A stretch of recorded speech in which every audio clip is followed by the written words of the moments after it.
quero convidar você a abrir sua Bíblia comigo na carta do apóstolo Paulo aos Gálatas.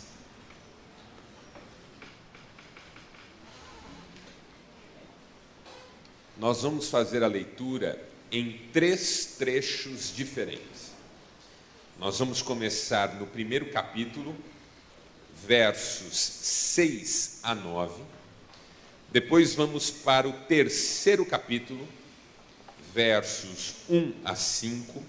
E finalmente vamos ler o primeiro verso do 5º capítulo. Então são 3 trechos na carta aos Gálatas. No primeiro capítulo, no terceiro capítulo e no 5º capítulo. Vamos pular o capítulo 2 e o capítulo 4 e vamos ler esses pequenos trechos. Então, começando pelo primeiro capítulo, verso de número 6 até o verso 9, diz assim a palavra do Senhor. Admiro-me de que vocês estejam abandonando tão rapidamente aquele que os chamou pela graça de Cristo, para seguirem outro evangelho que na realidade não é o evangelho. O que ocorre é que algumas pessoas os estão perturbando, querendo perverter o evangelho de Cristo. Mas ainda que nós ou um anjo dos céus pregue um evangelho diferente daquele que pregamos a vocês, que seja amaldiçoado. Como já dissemos, agora eu repito. Se alguém anuncia a vocês um evangelho diferente daquele que já receberam, que seja amaldiçoado. Agora, capítulo 3, primeiro verso. Ó Gálatas insensatos, quem os enfeitiçou? Não foi diante dos seus olhos que Jesus Cristo foi exposto como crucificado? Gostaria de saber apenas uma coisa: foi pela prática da lei que vocês receberam o Espírito ou pela fé naquilo que ouviram? Será que vocês são tão insensatos que, tendo começado pelo Espírito, querem agora se aperfeiçoar pelo esforço próprio? Será que foi inútil sofrerem tantas coisas? Se é que foi inútil. Aquele que dá o seu Espírito e opera milagres entre vocês, realiza essas coisas pela prática da lei ou pela fé com a qual receberam a palavra? E agora, capítulo 5, primeiro verso. Foi para a liberdade que Cristo nos libertou. Portanto, permaneçam firmes e não se deixem submeter novamente a um jugo de escravidão. Até aqui, louvado seja Deus pela sua palavra, e você diz? Amém.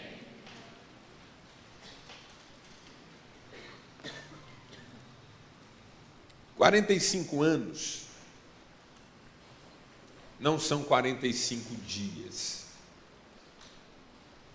É um belo tempo. Toda uma história tem sido escrita. E louvado seja Deus, é uma história que glorifica o nome de Jesus. Glória a Deus.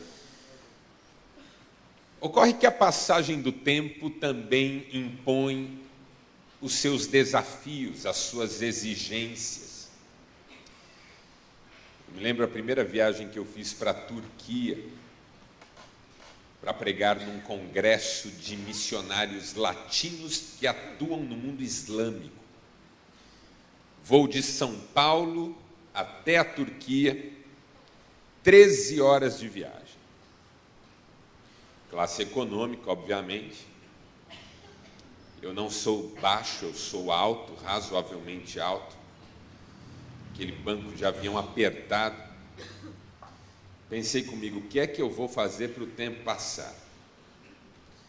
Depois que o avião já estava em velocidade de cruzeiro, abri um livro que eu tinha levado para ler. Li praticamente o livro todo. Aí decidi assistir um filme. Assisti um filme inteiro. Aí resolvi cochilar um pouquinho. Cochilei um pouquinho. Aí eu tinha outro livro. Comecei a ler o outro livro. Quando já estava na metade, tinha passado 1 hora de voo. tempo não passa, irmãos, é um absurdo. Você acha que você já está chegando, você não está nem saindo direito. E à medida em que o voo foi se desenvolvendo, 6 horas, 7 horas, 8 horas, eu não achava mais posição no avião. Eu já tinha andado pelo avião, eu já tinha sentado em outro banco, eu já tinha ficado em pé lá atrás um pouquinho, eu já tinha voltado para o lugar, eu já tinha virado para trás para conversar com pessoas que eu tinha conhecido ali no voo. O fato é que, quanto mais o tempo passou, mais desconfortável eu fiquei. E essa é a minha tese. Às vezes, a passagem do tempo não é assim tão positiva. Quanto mais o tempo passa, mais desconfortáveis nós ficamos.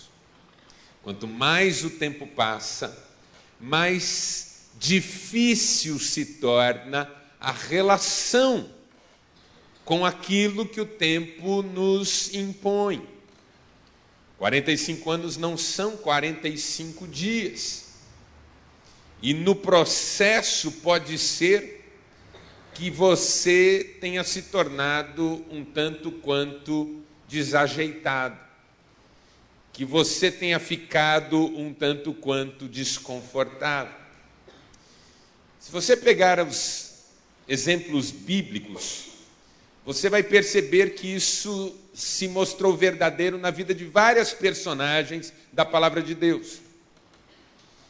Gente que começou de forma entusiasmada, dedicada, fiel, mas à medida em que o tempo foi passando, foi ficando desconfortável, se tornando desajeitada e saindo do modelo, do propósito inicial. Eu digo que são pessoas que começaram bem, mas terminaram mal. Porque tudo na vida nós podemos começar bem e terminar mal. Uma sociedade pode começar muito bem, sócios motivados, amorosos, queridos, mas depois de um determinado tempo de sociedade, vêm os desgastes, os desacordos, e agora os dois estão brigando na justiça. Um casamento, por exemplo. Começa bem, noivos queridos, jovens, cheios de vida, de inteligência, de recursos, tudo para serem felizes, como nós dizemos. Mas aí o tempo vai passando, vem as agressões verbais, os distanciamentos, as feridas emocionais, e o casal agora está em separação litigiosa, usando os filhos um contra o outro, alienação parental e todo um sofrimento que você olha de fora e diz: meu Deus, como isso era desnecessário. O tempo vai passando e a pessoa foi ficando desconfortável. Quais são os exemplos da Bíblia? Salomão, por exemplo. Salomão começou bem, muito bem. Deus perguntou para ele: o que você quer que eu faça por você? Qualquer coisa. Ele disse: eu quero sabedoria. Podia ter pedido a morte dos inimigos, podia ter pedido longevidade, podia ter pedido riqueza sem fim, pediu sabedoria, começou muito bem. Mas depois, com o tempo, foi se distanciando de Deus, encheu Israel de idolatria, trouxe postes ídolos das nações vizinhas para dentro do território de Israel e desagradou o coração de Deus. Judas Iscariotes começou bem, estava entre os seguidores de Jesus, foi eleito um dos apóstolos. Estava entre os 70 que pregaram o evangelho, viu milagres, mas com o tempo ele foi desanimando de Jesus, achando que o que ele acreditava que Jesus deveria fazer estava demorando para acontecer, porque essa é uma outra questão sobre o tempo. Quanto mais ele passa, mais a gente começa a achar que alguma coisa está demorando. E de repente lá estava Judas vendendo o mestre por 30 moedas de prata. Outra história, Sansão. Sansão começou muito bem, uma força descomunal, um propósito espetacular, matou 1000 filisteus de uma única vez, era um homem em quem Israel podia depositar confiança e esperança de um tempo especial na história do povo, mas com o tempo Sansão se tornou um negligente, começou a brincar com Deus, começou a brincar com o perigo. Agostinho escreveu que quem ama o perigo nele cairá. Vá flertando com o perigo, vá. Brinque de andar na beira do abismo. Sansão brincou de ser amarrado. Sansão gostou de brincar de ser amarrado. Até o dia em que não pôde se libertar das amarras. Porque as primeiras amarras a gente consegue soltar, mas elas vão se tornando cada vez mais elaboradas, e uma hora a gente já não tem mais força para vencer. Sansão estava longe de Deus. Um dos versículos mais tristes da Bíblia Sagrada é aquele em que Sansão acorda quando Dalila grita, e a Bíblia diz que ele pensa: vou livrar-me como das outras vezes, mas ele não sabia, continua o texto bíblico, que o Senhor o havia deixado. Os filisteus o apanharam e imediatamente furaram seus olhos. Levaram-no preso para o palácio filisteu, onde Sansão passou a servir como uma espécie de bobo da corte. Quando o rei queria se alegrar com a sua corte, mandava trazer Sansão, e Sansão era chacoteado ali diante de todos. Começou tão bem. O tempo vai passando, e aquelas bases que nós tínhamos no início vão se perdendo. O tempo vai passando e não há mais lugar na poltrona que esteja adequado. O tempo vai passando e eu já não encontro mais posição. O tempo vai passando e eu já não me sinto mais confortável. O tempo vai passando e eu já começo a sentir os sinais de desgaste. Se eu pudesse resumir a carta que o apóstolo Paulo escreveu aos Gálatas, eu usaria esta frase: os Gálatas começaram muito bem, mas terminaram mal. A frase-chave do apóstolo Paulo aos Gálatas é: vocês que começaram no Espírito vão terminar na carne? A Igreja Renovada nasceu por causa de uma obra e de um mover do Espírito. E eu sou presbiteriano independente, eu falo isso com autoridade. Foi o Espírito quem começou essa obra, é obra santa, ninguém deteve. Vai terminar na carne? Com membros carnais nos templos? Com gente pensando só em si e não em mais ninguém? Com gente que antes era cheia do Espírito e agora é cheia de demanda para apresentar para o pastor resolver? Com gente que antes queria trabalhar na obra de Deus e agora só quer ser servida? Se eu fosse resumir a carta aos Gálatas numa frase, seria essa: vocês começaram tão bem, vão terminar mal? E por que isso acontece? 3 razões que eu quero compartilhar com você nessa noite. Primeiro, o tempo atenta contra o encanto. Será que você consegue dizer isso junto comigo? O tempo atenta contra o encanto. Mais uma vez para você gravar. O tempo atenta contra o encanto. Com o tempo, o brilho desvanece. Moisés ia ao monte de Deus para falar com Deus. Enquanto ele falava com Deus, o brilho de Deus brilhava em seu rosto. O rosto de Moisés, por causa do brilho de Deus, começava a brilhar também. Quando Moisés descia do monte, o povo ficava encantado, maravilhado, porque o rosto de Moisés brilhava. Só que com o tempo, o rosto de Moisés ia perdendo o brilho. E Moisés então cobria o rosto com o véu, diz o apóstolo Paulo, para que ninguém percebesse que aquele brilho estava desvanecendo, porque o tempo atenta contra o encanto, o tempo atenta contra o brilho no olhar, o tempo atenta contra a nossa percepção de maravilhamento. Que bênção isso que Deus fez! Com o tempo, eu já não fico mais tão impressionado. Pegue você que é casado. Eu, no final do ano passado, com a graça de Deus, completei com Cristiane 20 anos de casamento. Bênção de Deus, é obra santa, ninguém detém. Amém, irmão? Bênção, Cristiane é bênção. Mas a gente tem que renovar o encanto todo dia. Porque no começo, pensa você que é casada, que é casado já há mais de 20 anos. Era aquele amor. Ele abria a porta do carro para a senhora entrar. Hoje a porta do seu lado está quebrada. E a última vez chovia, a senhora tentava entrar, não conseguia, ele falava. Já lá dentro.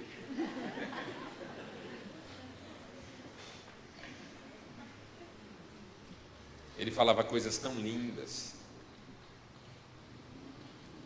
Chamava a senhora sempre no diminutivo, amorzinho, benzinho, lindinha. Hoje é minha velha.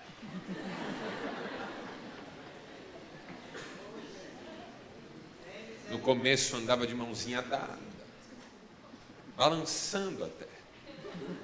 Agora ele sai na frente que nem um carrilhão e a senhora com os filhos atrás. Cadê ele? Cadê ele? Ele não se tornou uma pessoa pior, ele é uma pessoa maravilhosa, a senhora também, mas o tempo foi atentando contra o encanto. As conversas duravam horas. Hoje as frases são curtas, rápidas, de passagem, sobre coisas corriqueiras. Pagou, paguei, vai, vou, quem leva, eu levo. Você volta, volto, que horas? Jantar está pronto? No começo ele fazia tudo pela senhora. E hoje parece que não. E há aqueles momentos em que a senhora pensa, meu Deus, o que aconteceu? Sabe quando a senhora está assistindo um filme? Vamos pensar um ator bem bonito. Brad Pitt. É uma beleza que te agrada, pastor Josué? Não. Te agrada, Zé Roberto? A mim me agrada. Brad Pitt está fazendo lá um par romântico com a Cameron Diaz. E ela está em perigo. E o bandido tem uma arma apontada para ela. Quando ele vai atirar, o Brad Pitt pula na frente da bala. E a senhora está ali olhando o Brad Pitt ensanguentado nos braços dela. A senhora olha para o Brad Pitt e olha para o lado. Ali ao lado da senhora no sofá tem um boi. Sabe o boi? Que a senhora alimenta, que a senhora cria em casa, sabe? Está lá deitado, esparramado, só de zorba. Peito sujo de molho de macarrão. A senhora sabe que ele está vivo porque ele ainda rumina alguma coisa. E a senhora olha o Brad e olha o boi. Olha o Brad e fala, o que aconteceu com o meu Brad?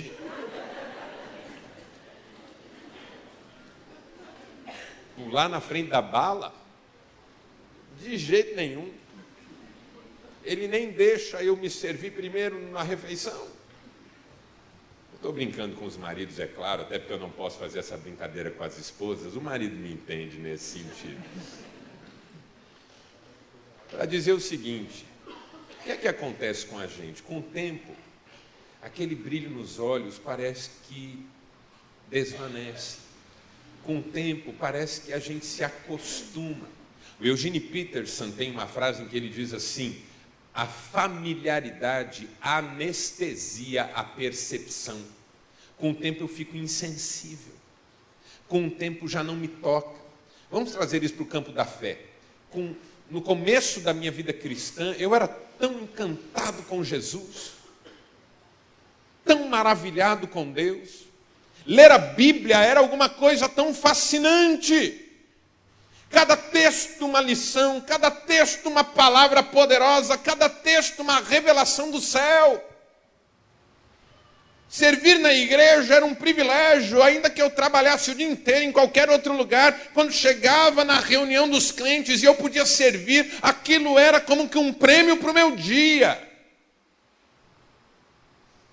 Mas o tempo foi passando, eu fui ficando desajeitado na poltrona. E aí o pregador vai pregar e eu olho e falo, essa mensagem eu já ouvi. E a Bíblia está lá encostada, não vou ler não, porque eu já li.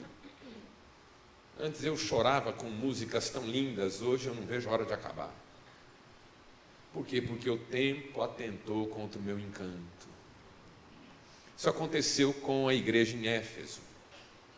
Era uma igreja querida, abençoada, abençoadora.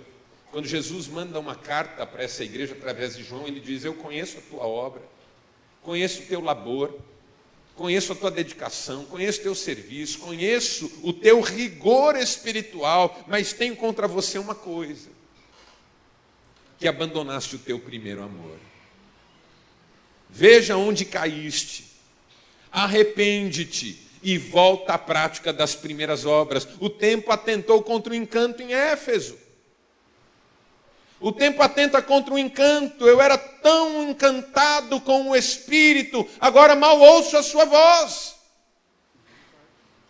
Qual que é o antídoto para essa ação do tempo contra o encanto? O antídoto primeiro contra a ação do tempo contra o encanto é a adoração. Quando nós adoramos a Deus, quando nós reconhecemos quem Deus é, quando nós elevamos a nossa voz em elogio ao Senhor, quando nós olhamos para a palavra e enxergamos nela todos os atributos maravilhosos, soberanos, eternos e totais do nosso Deus, então o encanto que outrora foi produzido em nós começa a voltar e de novo nós caímos de joelhos e dizemos, grande é o nosso Deus.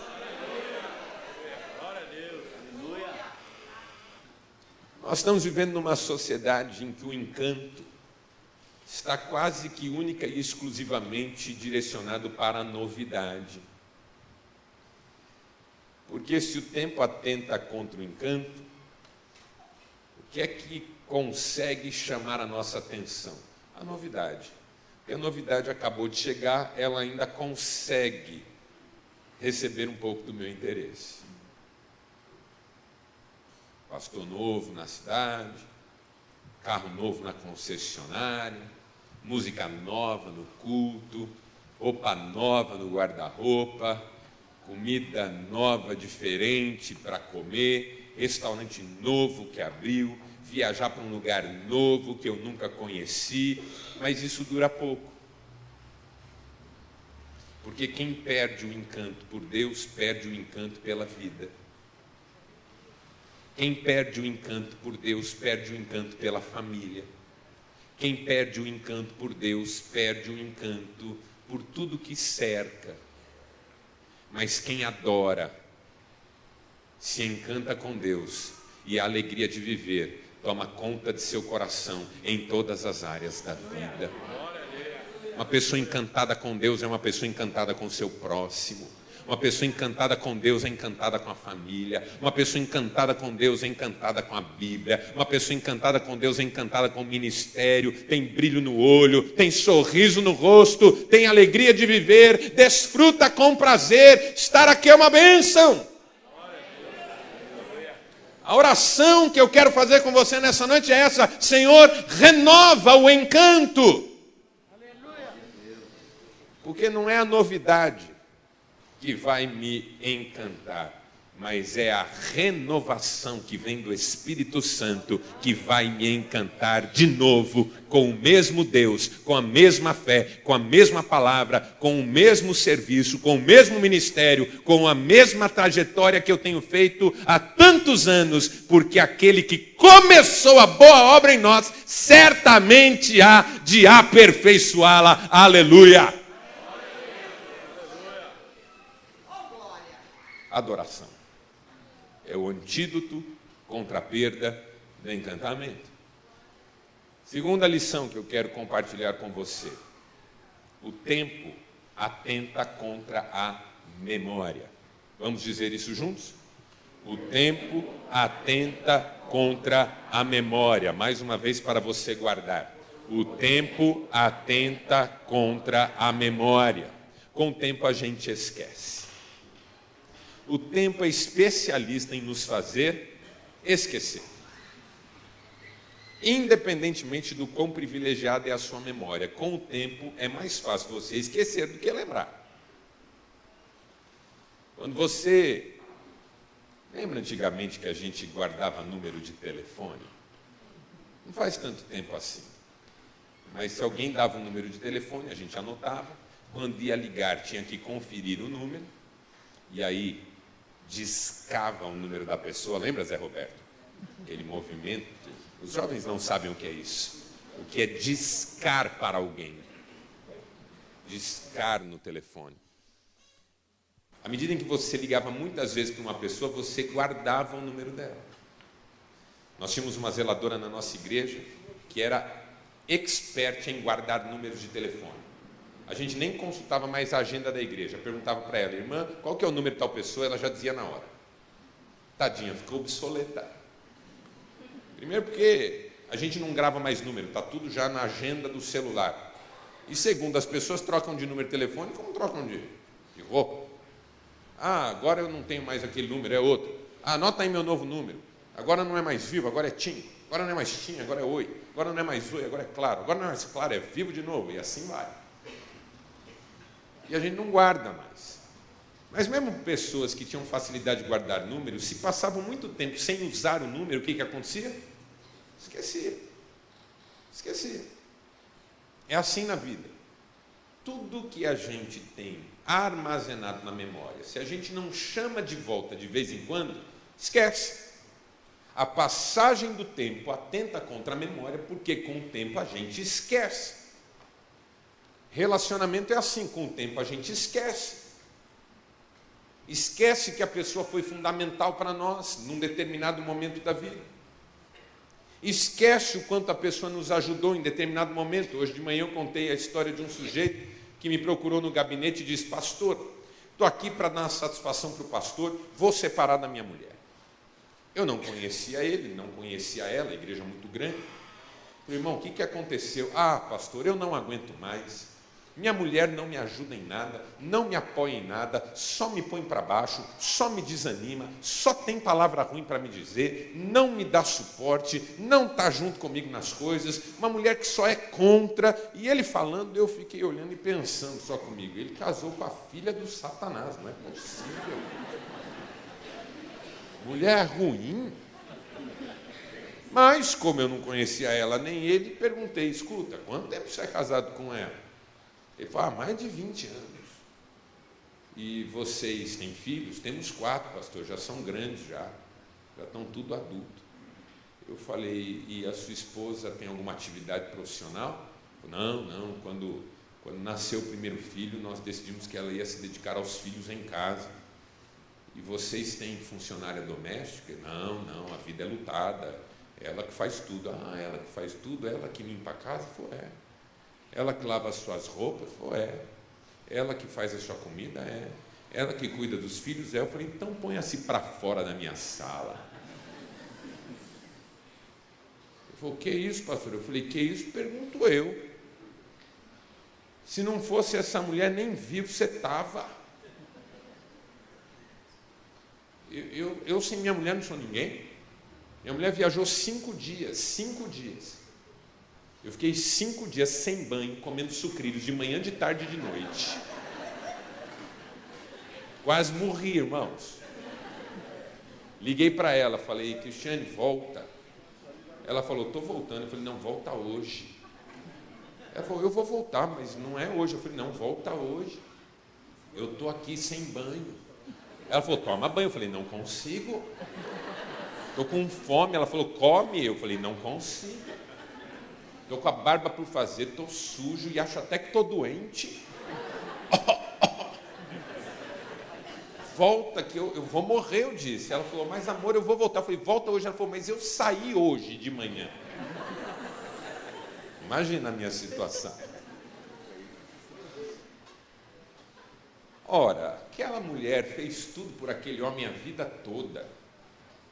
Mas agora que ele está lá em novos projetos, agora que ele está lá com novos planos, agora que ele está lá por cima da carne seca, agora que ele está lá com os filhos criados e sobrando dinheiro na conta, ele esqueceu. Esqueceu. Como casais que eu já acompanhei mais de uma vez, vários deles diferentes, mas tudo a mesma história. Não podiam ter filhos, oraram a Deus, clamaram a Deus, buscaram a Deus. A igreja clamou, jejuou, o Senhor estendeu as mãos, fez um milagre. O casal teve um filho, deu testemunho, foi uma bênção de Deus. O menino agora com 15 anos e o casal separando. A mulher querendo viver contra o homem querendo viver contra a mulher. Esqueceram. Esqueceram que foram abençoados, esqueceram que Deus fez milagres nas suas vidas, esqueceram. Eu me esqueço dos milagres que Deus fez na minha vida. Diante de novos problemas, de novos desafios, eu me esqueço quem é Deus na minha vida. Deus já fez milagres na minha vida e eu tenho certeza que já fez na sua também. Amém. Quem diz amém para isso? Amém. Só que com o tempo a gente esquece, e aí vem um novo problema e a gente fala, cadê Deus? Se a gente pegar a vida de Elias, por exemplo, a gente conhece na Bíblia 7 grandes milagres que Deus fez através de Elias. Eliseu, que pediu porção dobrada do Espírito, 14 milagres. Abraão, 4 ou 5 grandes encontros com Deus ao longo de sua vida. E o grande milagre de sua vida foi anunciado quando Abraão tinha 75 anos e foi cumprido quando Abraão já tinha 100. Davi, Isaías, Jeremias, você conta nos dedos os milagres que essas pessoas contaram nos seus textos, nas suas biografias, nos seus livros. Hoje a gente experimenta milagre todo dia, e se amanhã a gente passar por luta, a gente esquece tudo que Deus fez e reclama. Cadê Deus? Rapaz, mas Deus te deu uma mulher quando você não tinha uma mulher para casar. Deus te deu um marido, minha irmã, quando você já estava desesperada e solitária. Mas hoje é diferente, pastor. Está difícil. Meu irmão, minha irmã, Deus curou você de uma enfermidade. Mas hoje eu estou doente de novo. Com o tempo a gente esquece, por quê? Porque a gente deixa os novos problemas tomarem conta dos espaços. Por isso que o antídoto contra esse tempo que atenta contra a memória é a gratidão. Agradecer é um dos exercícios mais maravilhosos que você faz na vida cristã. Aprenda com Jeremias, em nome de Jesus. Quero trazer à memória o que me pode dar esperança. Deus é bom. Suas misericórdias duram para sempre. Sua fidelidade é de geração em geração. Ele já fez milagres na minha vida. Tem feito milagres na minha vida. E eu sei que ainda vai fazer. Mas mesmo que eu tenha que esperar, eu sei que o meu Deus é fiel. Não posso esquecer. O Espírito me ajuda a lembrar. E o exercício da gratidão é o antídoto. Porque quando a gente agradece, a memória volta. Quando eu olho nos olhos da minha esposa e digo, eu quero te agradecer, porque você tem estado ao meu lado nos últimos 20 anos, começa a voltar na minha memória coisas que nós passamos juntos. E eu a amo ainda mais. Glória a Deus. Quando eu começo a agradecer a Deus por coisas que Ele fez na minha vida, vai voltando à minha memória tantos milagres, e eu o amo ainda mais. Aleluia. Agradecer. Nós estamos perdendo o privilégio da gratidão, irmãos, porque somos murmuradores. A gente começou bem lá atrás, com gratidão e senso de privilégio, mas está terminando mal porque se sente desatendido e murmura. Tem que agradecer sempre. A Bíblia diz, em tudo dai graças. Por quê? Porque esta é a vontade de Deus. Uma pessoa medíocre consegue agradecer as boas coisas que experimenta, mas só uma pessoa excelente consegue agradecer em todas as coisas. Até porque a gente nunca sabe onde algo vai dar. Por exemplo, tem a história de um sujeito que morava num sítio. Uma situação muito singela, muito modesta. De repente ele procurou pelo filho, o filho tinha sumido, era um menino pequeno. Aí ele procurou, não encontrou, foi até o vizinho, não estava no vizinho o menino. Ele pediu para o vizinho, me ajude, preciso achar meu filho, ele sumiu. Aí o vizinho falou, rapaz, que azar, hein? O menino foi sumir, tem tanta mata perigosa aqui nessa região, tanto bicho perigoso, que azar, hein? Aquele homem disse, por enquanto vamos agradecer a Deus, porque percebemos a ausência dele, vamos procurar. E aí foram procurar. Passou um tempo, acharam o menino preso lá na mata, perdido. Aquele pai abraçou o filho, quando olhou ao lado tinha uns cavalos selvagens, puro sangue, presos ali também na mata. Ele foi lá, laçou aqueles cavalos, levou para casa. No caminho o vizinho disse, que sorte, hein? Você foi procurar seu filho e achou uns cavalos, devem valer alguma coisa esses cavalos. Ele falou, por enquanto vamos agradecer a Deus porque achei meu filho são e salvo e ainda achei esses cavalos. Passou um pouquinho, uns assaltantes da região, sabendo que havia cavalos naquela propriedade, foram assaltar aquela propriedade. O menino mais velho daquele homem reagiu e os ladrões atiraram na perna dele, ele quase perdeu a perna. O vizinho disse, que azar, hein?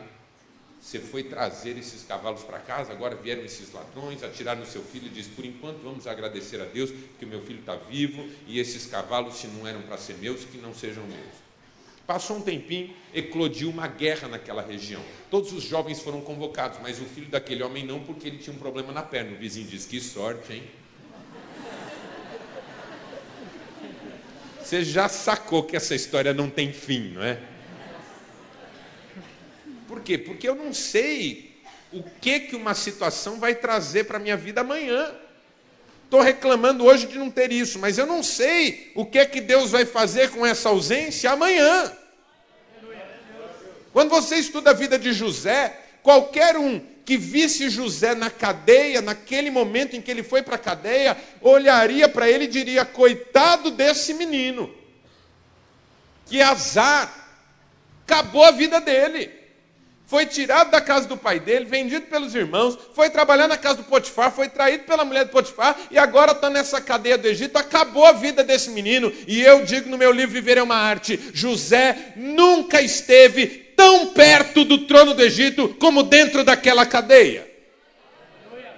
José jamais conheceria o trono do Egito sem passar por aquela cadeia. Por isso você está num fundo de poço.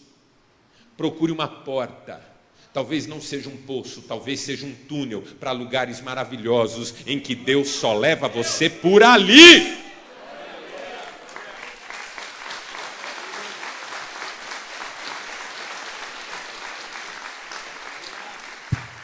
Em nenhum contexto a reclamação cabe, em nenhum contexto.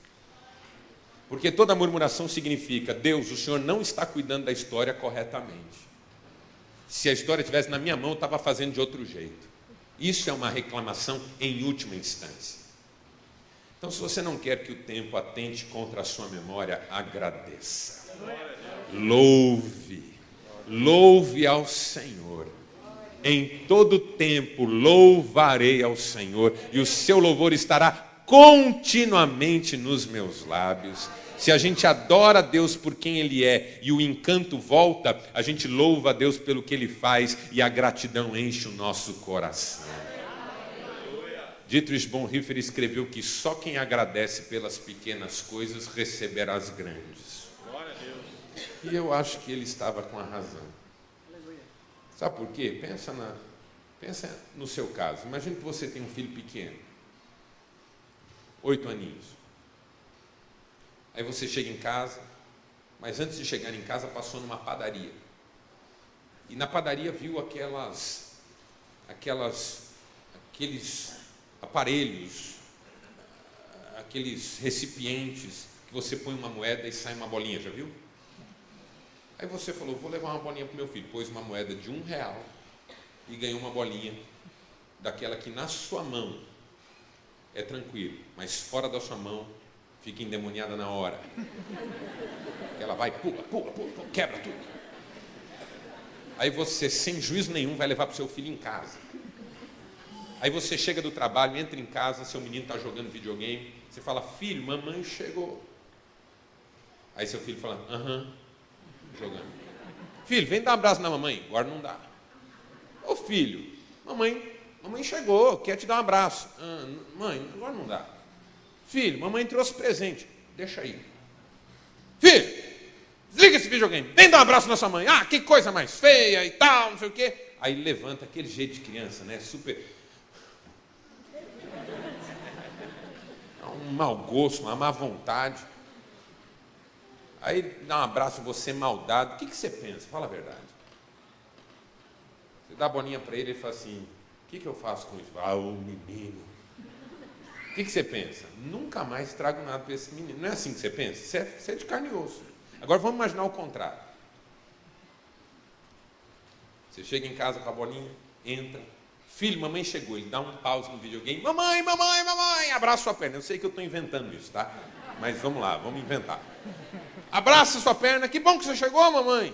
Aí você fala, trouxe um presente para você. Ele pega, nossa, que legal, uma bolinha. Vamos brincar comigo, mamãe. Vamos lá fora, eu jogo. Essa bolinha pula toda a vida. O que você pensa? Amanhã eu trago uma bicicleta. Esse menino merece tudo. Por quê? Porque ele é grato. Se você, que é humano e mau, como Jesus disse, quando vê gratidão no filho, quer abençoá-lo mais, o nosso Deus, quando tem filhos agradecidos, quer abençoá-los infinitamente mais.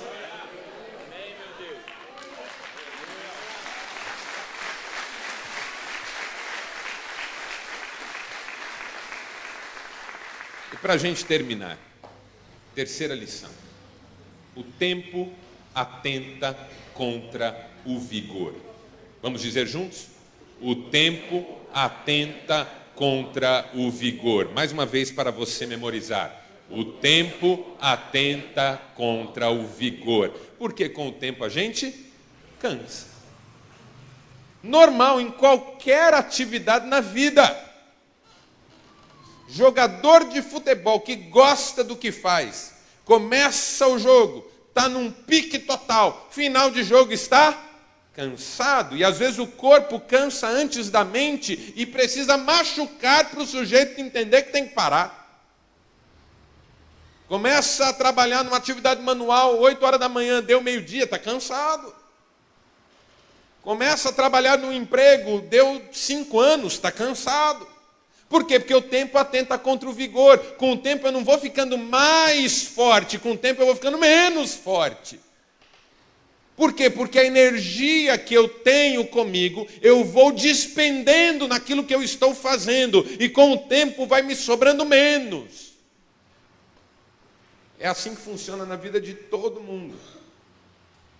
A não ser que essa pessoa experimente um milagre, que foi traduzido em palavras pelo profeta Isaías quando disse o seguinte: os que esperam no Senhor renovarão as suas forças, subirão com asas como águias, correrão e não se cansarão, caminharão e não se fatigarão.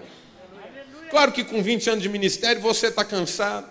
Claro que com 30 anos de casamento, se o casamento teve muitas turbulências a serem enfrentadas, você está cansado.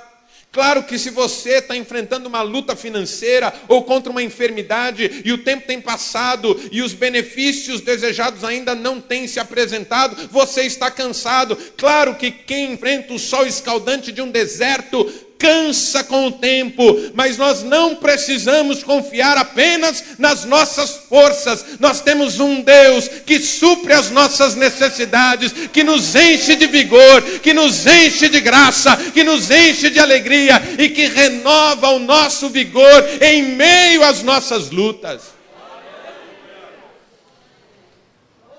Me parece que está faltando oração na nossa vida, porque a oração é uma experiência de renovação das forças.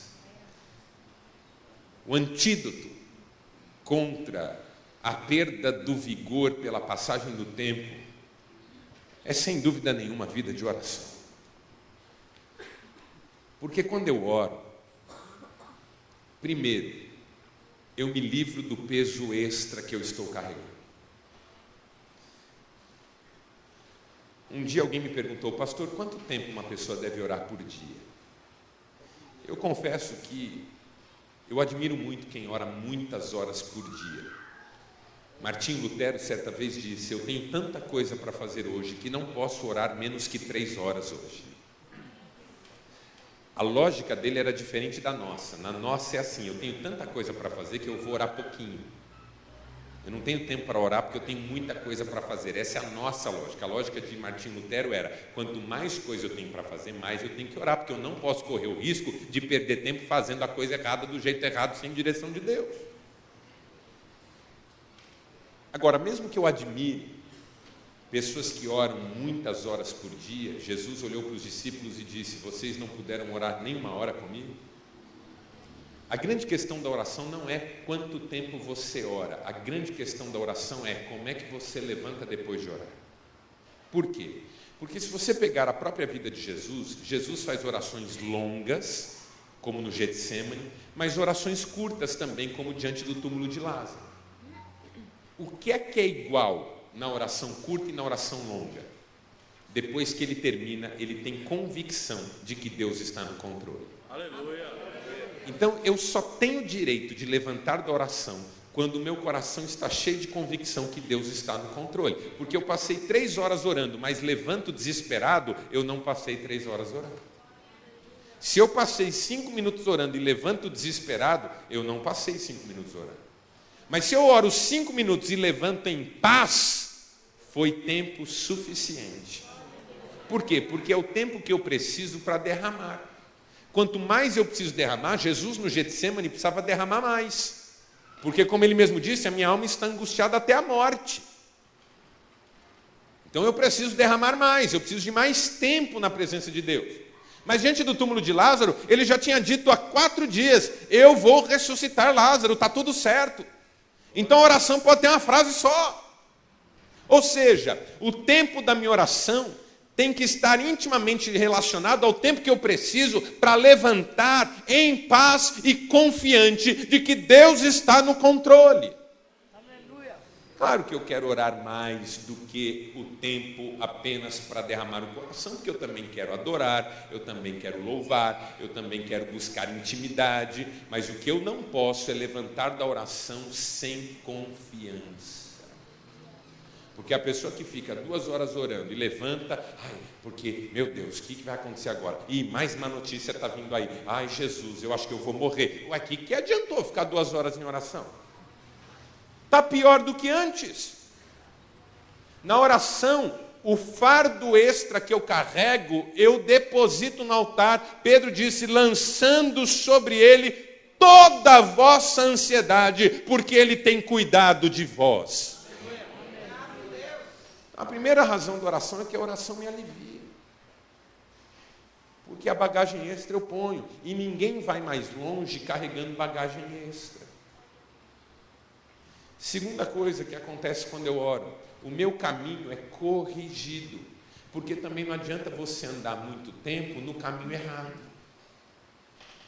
Quando eu oro, Eu não sou apenas atendido por Deus, mas eu também sou corrigido por Deus, porque na oração eu percebo que eu preciso mudar atitudes, que eu preciso mudar rumos, que eu preciso mudar caminhos.